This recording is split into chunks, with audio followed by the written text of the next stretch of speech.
Take a look at this video. It is over Syria, several miles into Syria. The story continues to be controversial. 4 U.S. helicopters, according to the Syrians, who say this helicopter filed an attack into Syrian airspace and territory, killing 8 people. The Syrians say 4 of them were children.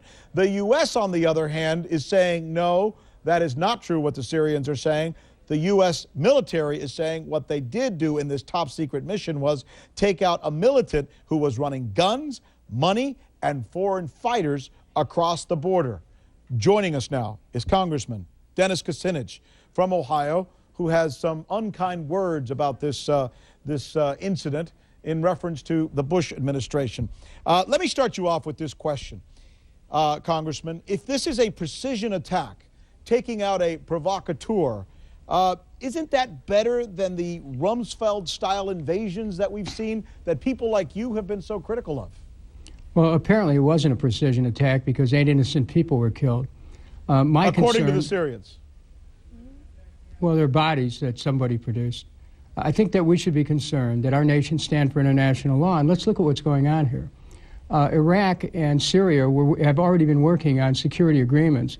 So what we've done in using Iraq for a platform is we've undermined the Iraq government, which we've supported, and we're undermining Syria's government's attempt to work with Iraq, and we're creating further instability in the Middle East on the eve of an election. Let me just, I don't mean to interrupt, I really don't, but well, I'm going to cover all this ground, but I just want to go step by step here.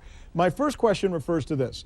I know that you and many others have been critical of the type of invasion that we did in Iraq, which seems by many experts... I was right about that, by the way. Okay, that got away from us. So here we have an example of a pinprick attack, a precision attack that maybe, and let's say the Syrians are right and 8 other people were killed, but we took out a very important, perhaps, al-Qaeda provocateur. Isn't that better? Don't you agree with that type of military strategy as opposed to the other type? Well, you know, it's like saying, well, it's okay that we killed 1 million people in Iraq as long as we got Saddam Hussein. You have to have a sense of proportion about this stuff. And when innocent people's lives are on the line, you've got to make a judgment, and, you know, somebody needs to say why they did it.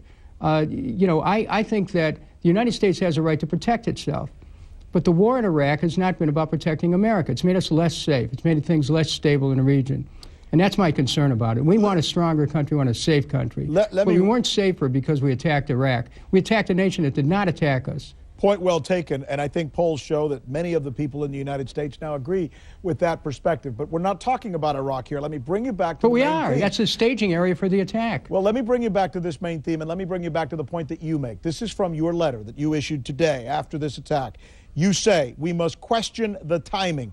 We are on the eve of national elections, and we must be mindful of the administration's past manipulation of security issues in order to influence public opinion. What are you trying to say with that? What I'm saying is that there's a week to go to an election. And going after this particular person, apparently they were tracking him all along. It's elective, okay? They can determine when they want to go after someone. We have the power to do that.